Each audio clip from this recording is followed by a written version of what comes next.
Alright, moving on. We've got the front, the office, living room taken care of. Let's go see what's over here. Some pamphlet. Okay. Bunch of coupons, some bullshit, some nature bullshit. No lights. Come on. Can't see shit in this place.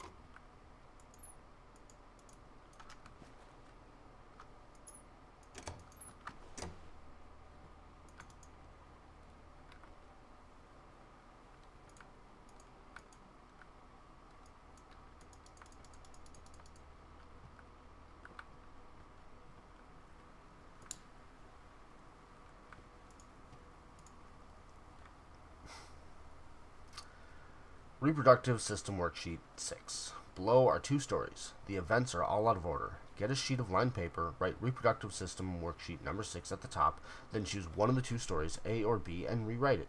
Begin with the title and your name. Find a topic sentence to begin your paragraph. Put the sentences in chronological order. Make sure the last sentence is a good concluding statement. Samantha Greenbrier, Period 4 Health Class, Mrs. Myers. Reproductive System Worksheet number 6. The Menstrual Cycle, a Novella. The early morning of September 1st, 1939, Essa Glatz stares at the window of her train as it travels from Vienna back to her home village of Wilm in Poland. As the train rumbles along and the sun rises over the countryside, she can only think of her dear Borislav, the boy she is engaged to wed. Meanwhile, deep within her guts, an ovum starts to develop. Essa's train approaches its destination. Her heart races. The lining of the uterus is getting thick and soft. As Essa steps off the train, her eyes dart quickly across the gathered crowd. Then, there, her dear Boris, still in his baker's smock. He must have dropped his early morning duties at his father's shop to come meet her. Her heart skips a beat. The ovary releases the ovum. It travels through the fallopian tube. Over the wheezing of the steam engines, a deep hum grows. It's coming from the sky. Dark shadows pass over the station, a whistling sound. Essa, her thoughts only a second faster than the bombs, reaching out towards her dear Boris across the crowd. Their eyes lock and the moment freezes. The flash and smoke envelop him almost instantly. In the assault by German forces, almost 75% of the people of her hometown are killed. The rest, including Essa and, for a time, Borislav, huddle in a half-destroyed church. He is blind. His legs are missing, bandaged with torn bedsheets. Essa's egg will not be meeting a sperm. It dissolves. About 2 weeks later, Boris loses his grip on life. Essa has given up her rations to keep Boris alive, but in the end, nothing can save him. Since the lining of the uterus is not needed for a pregnancy, it comes out through the vagina. Essa vows to survive. She sets off to join the Polish resistance as a daring spy and saboteur. Another ovum starts to develop in one of the ovaries and the process begins again. It is incredible how the female body knows how to prepare for pregnancy. Probably one of the greatest explanations of the female reproductive system I've ever read.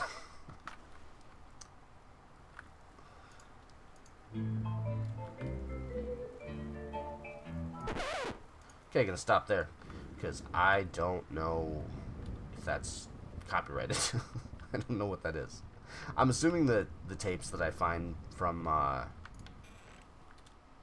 the mixtapes, those are probably fine. Wow, lots of copies of that book. Didn't sell so well, did it? Even more copies.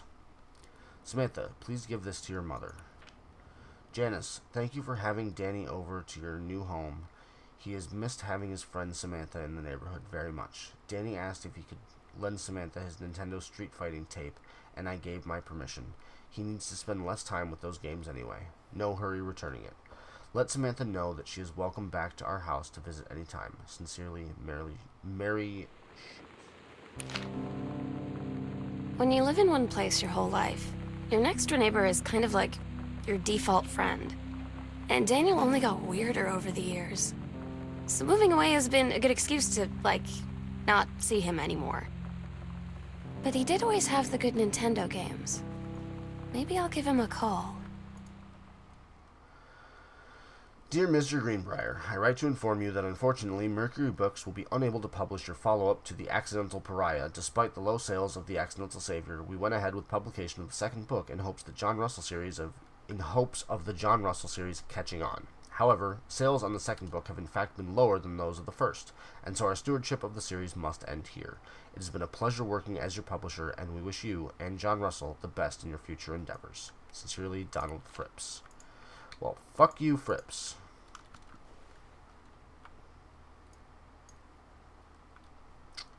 Nothing here so much. Onward.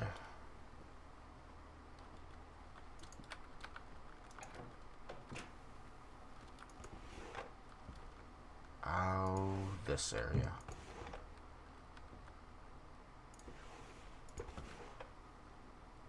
Hey. Hi, Lonnie. So if you wanted to come over to my house still this afternoon, that would be cool. I can drive. It's kind of far, but I can drive you home too, so hopefully that's fine. Write back and leave this in my locker if you still want to, and we can meet in the parking lot after 6th. Samantha. Yeah, I'm totally in. See you there. I'm gonna... then I'm gonna kick your butt. Get ready. Signed, Lonnie. Hadouken to the face. So you know what they say about the best laid plans of mice and men? Yeah, turns out it applies to Street Fighter too. At least I worked up the courage to walk into the 7-Eleven and ask for a turn, but all that practice at home did not exactly translate in the wild. So after I was finished getting my butt kicked, I followed them outside while they smoked. And that was when she asked me if I was that psycho house girl. But then she said she's always really wanted to see the psycho house. Her name is Lonnie. She's coming over tomorrow.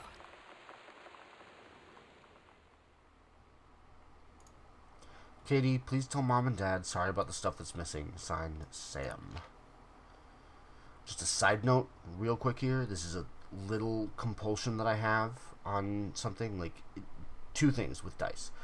One, dice have to be accurate, and these are. I've checked them. They have to be correct. Like, 1 has to be opposite the 6, 2 has to be opposite the 5, 3, 4, that kind of thing.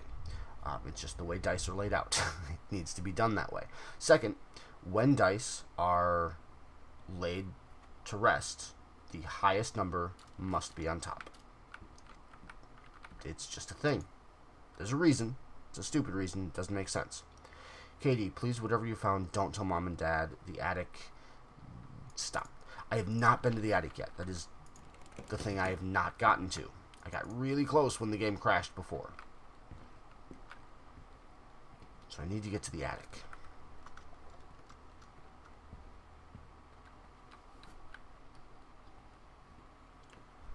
But I have a few other places to check first.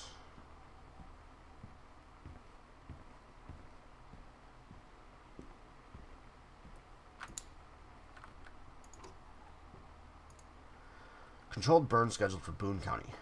Boone County. Plumes of smoke will rise above the northeastern region of Boone County over the better part of next week, as part of a Forestry Service run controlled burn of overgrown sections of the Flintlock National Forest.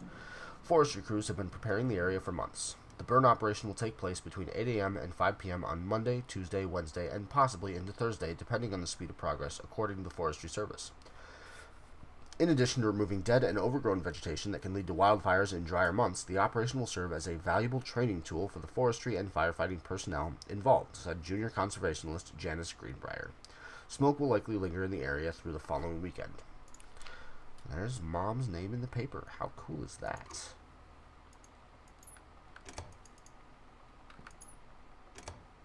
Nothing really there. I do not have any kind of compulsion with cards like I did with the dice.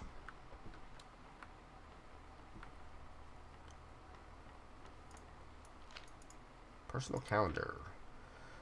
Let's see. 90. Okay. So that's sure. Couples bowling, cooking class, barroom dancing. Couples bowling, cooking class, barroom dancing. Couples bowling, cooking class, barroom dancing. Cooking class on Wednesday. Yeah, that's normal. So we just canceled couples bowling. Barroom dancing on Friday. Okay. Cook the big meal for Terry and Sam. Okay. Yeah, I guess we just don't do couples bowling anymore.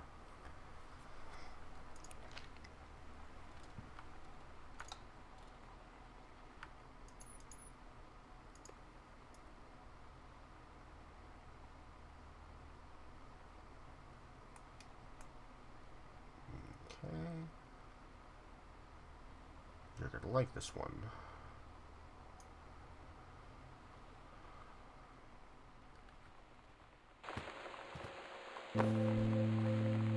It's weird hanging out with girls. Daniel was around ever since I was little, and other girls? I don't know. But being around Lonnie is like instantly just right. I gave her the grand Psycho House tour and took my revenge on Super Nintendo. And it was like, I don't know. I finally found someone I feel normal around. I drove her home and she gave me this tape and said, "You have got to listen to this." I haven't stopped playing it since.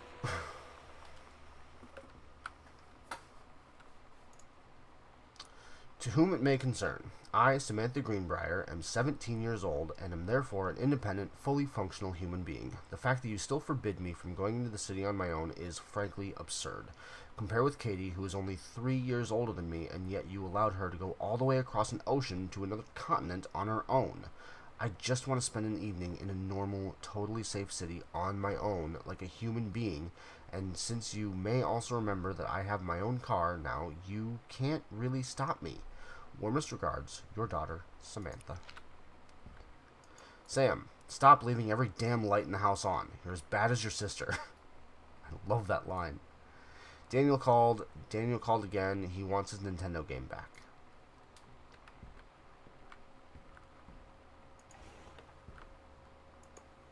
This is cool.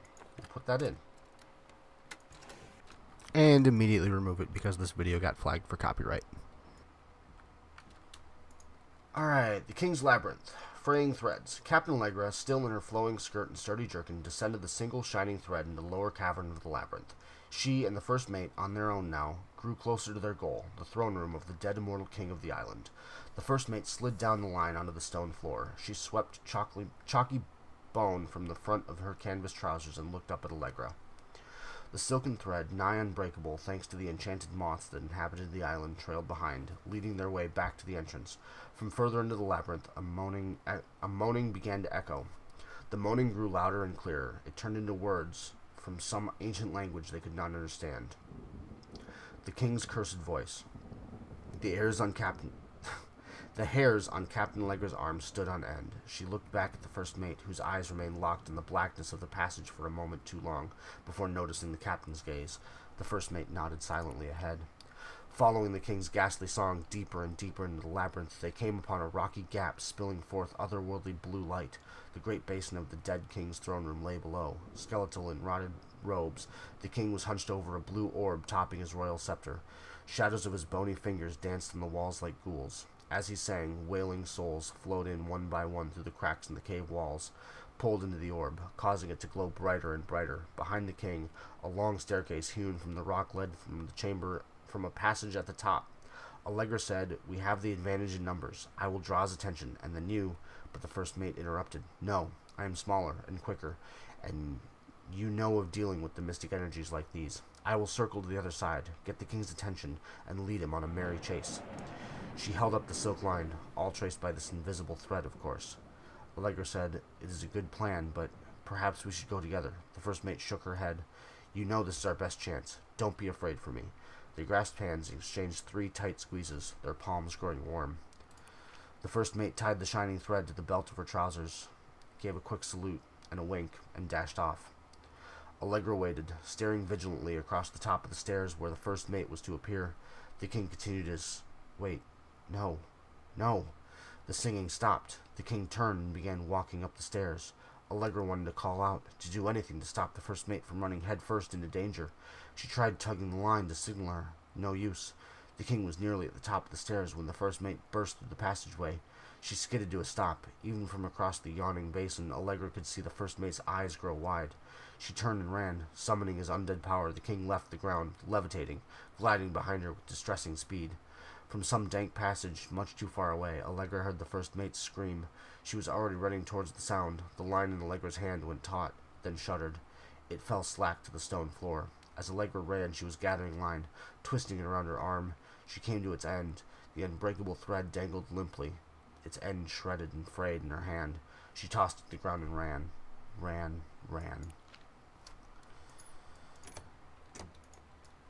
So, getting better as a writer. Let's see, we've got Dream Phone, basically, right?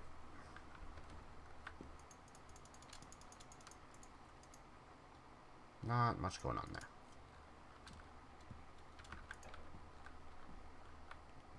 So what else do we have in Sam's room? I love these things get, they turn on. Nothing on the mug, under the mug, no. Nope.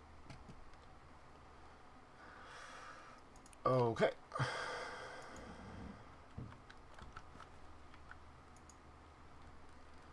This is the one me and my dad are building. Want to go for a ride when it's done.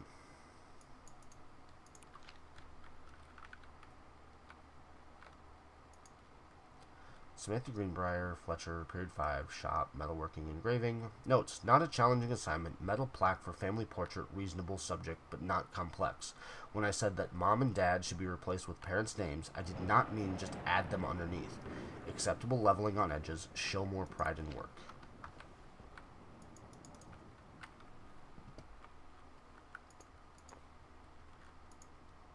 Hi, Lonnie. Wrote this in first period and left it in your locker on the way to second. It's what all the cool kids are doing. I've decided. Write me back. Also, here's an idea for something to draw. 2 cats on a motorcycle. Hey, this is a good idea. What all the Hey, this is a good idea. What all the cool kids are actually doing is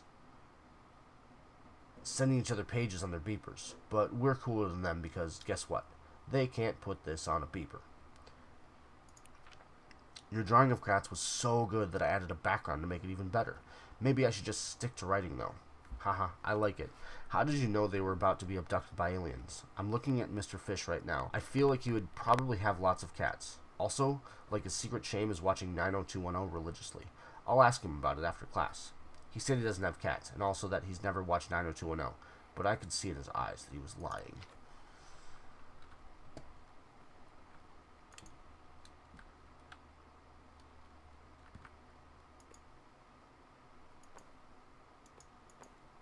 Now we're starting to hit some stuff that's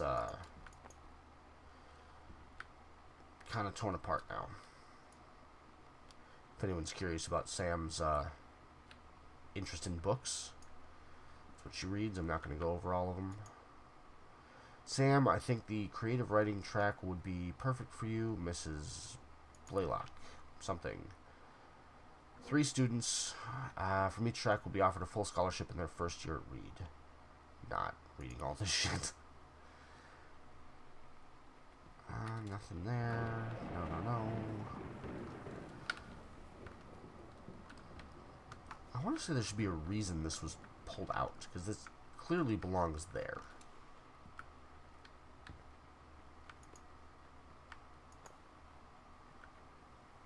I think that's it.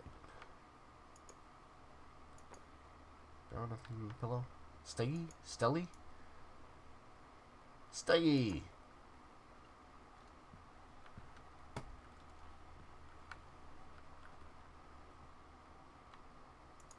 Oh, crumpled note. Student name Yolanda DeSoto. Mr. Benchley observed Miss DeSoto wearing a t-shirt with an unacceptable image on the front, a large beer can labeled Pabst Blue Ribbon. Miss DeSoto was sent to the guidance counselor's office. Miss DeSoto was given the option to turn her shirt inside out, change into a shirt from her gym locker, or be suspended for the rest of the day. Miss DeSoto chose suspension. Her father was called, but there was no answer and no answering machine. Miss DeSoto must return this form tomorrow, signed by her father. Get the feeling that's not happening. Thanks for watching my playthrough of Gone Home. Remember, new videos are always up on my channel Monday through Friday at 9 a.m. Eastern, or you could just subscribe and be notified as soon as I put anything out. As always, you do you, never make excuses.